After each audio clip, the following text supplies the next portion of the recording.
There have been many teams, players and talents that have made a big name for themselves in the field of esports. But there are very few that have earned the respect of an entire region. We make a new history for Asian CSGO also, right? So it's really amazing for me. Tyloo, the pioneers of Chinese CSGO, have not only earned the respect of an entire region, but also represented it throughout the years at some of the biggest international events that still remain a dream for many. Tyloo has steered Chinese CSGO to great heights while staying true to its identity, which strongly believes in withholding the essence of its own culture while respecting its heritage. In Chinese mythology, the word Tyloo is the name of one of the 9 sons of the Dragon King.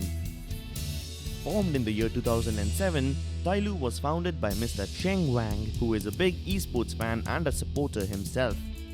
Like every budding organization, Tyloo was off to a slow start, having taken part in only 2 ESWC events in the first 2 years, as the team mostly stuck to playing online regional tournaments. After winning the regional qualifier for IEF 2009, Tyloo lost to Titan Esports at the main event after a well-fought match. This cemented their place as the top team in China, while declaring itself as an upcoming threat in the Asian region. The following year saw the rise of Tyloo Raw, a second CS team which had been formed to help out some esports players who were struggling due to the recession that had hit the global economy in 2008. It turned out to be quite a fruitful investment for the organization, as the team went on to become a huge success, facing the primary roster in the finals of multiple events. But by the end of 2010, the financial expense of running the 2 CS lineups had taken its toll on the organization, forcing them to shut down all operations for Tyloo Raw. This effort alone earned them the respect of the Chinese CS community. Tyloo was more than just striving to be the best.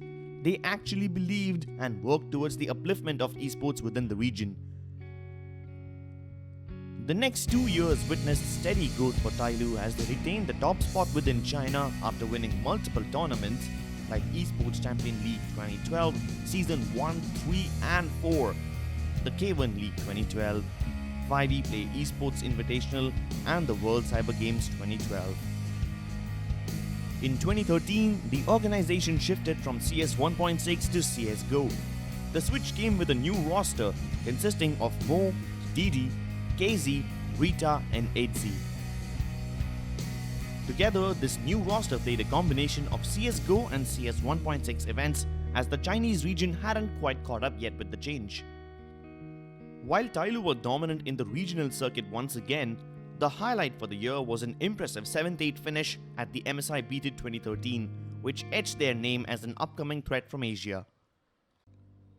Unfortunately, right after making a name for themselves outside of Asia, in order to bring in more individually talented players, Tyloo went through 5 roster shuffles in a span of only 12 months. The quick roster shuffles had a negative impact upon the organization, with none of the lineups finding enough time to get into the groove. This led to their first ever slump, as they managed to win just 1 event in 2014. However, they bounced back in 2015, winning the Star League Season 1, the Dingit Asia Invitational and the Game On Asia Championships to take back the top spot in China, but they still struggled to qualify for international events. Now in a better form, Tyloo were determined to make their presence felt at the IEM Taipei 2016. However, an hour before their opening match, disaster struck. Tournament authorities had found a whack ban on QZ's account, which had been handed out 3 years ago, just after the conclusion of the MSI Beat It 2013 tournament. As a result, Tyloo was disqualified from IEM Taipei. With the damaged reputation and embarrassment of being disqualified in front of top-tier teams, Tyloo set out in search of redemption. And they did so by qualifying for 7 international tournaments, one after the other. They managed to beat Navi, and they took a map of Astralis in the group stage of Star Series I-League Season 2, following which they finished at the 3rd-4th position at the iBUYPOWER Masters 2016. This ensured them a direct invite for the IEM Oakland tournament. Tyloo also represented China at the IESF World Championship, where they secured a 2nd place finish. the string of achievements declared the arrival of a top-class team from Asia, who went on to acquire even more respect after putting up a number of spectacular performances in the coming years. One of the reasons behind Tyloo's impressive performance was the inclusion of the Indonesian players Pentet and Xcurit between 2017 and 2018. Both the players were a part of Reka Esports before being approached by Tyloo, and it has turned out to be one of the best decisions that Tyloo has ever made. Last year, Tyloo went on to qualify for 8 international events while being directly invited for IEM Shanghai. And over there, they went on to place second after taking down Virtus Pro in the semi-final. In goes Tyloo to the final! What a way to win the round with a double-up clutch! Thereafter, it was in the Faceit London Major 2018 where Tyloo burst into action.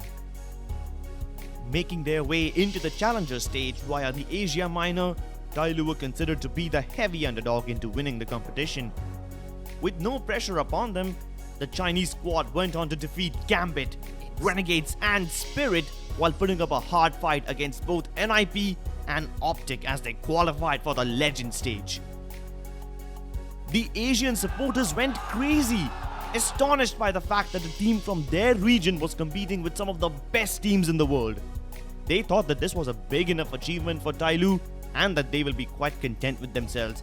But the Chinese squad was hungry for more as they shocked the entire CS community by taking down MIBR, one of the top contenders to win the majors itself. Though Tyloo lost all their following matches against Big, Hellraisers and FaZe, their performance was a great moment as they successfully secured an invite for themselves in the challenger stage of the IEM Katowice Major in 2019, while also becoming the first team from Asia to enter the HLTV Global Top 10 rankings. Despite all this, the way Tyloo finished 2018 was rather disappointing as they heavily underperformed at both Supernova Malta and the PLG Grand Slam.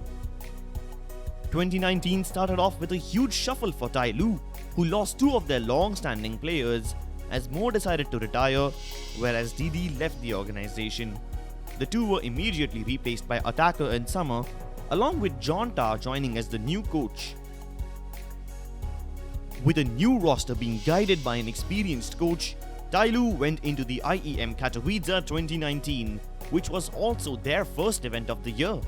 Tyloo started off really well, showing the true potential of their explosive lineup, taking down Vitality and Cloud9 in a dominating manner. But they faded out as the event continued, only to get eliminated from the majors. Tyloo has faced a lot of flack for their performance, as all the supporters were expecting a lot more from the team, especially after their power-packed performance on the first day. But all in all, the new lineup has shown some great potential, promising everyone a stronger performance at the upcoming Starladder Berlin Major. The road ahead will surely not be easy, but the new lineup is ready to rock and roll. This was the story of Tyloo, the team that represents the best of Asian Counter-Strike. If you enjoyed the video, leave a like and tell us which other teams and players would you like to know about in the comments. Subscribe for more CSGO content, and thanks for watching. We will see you next time.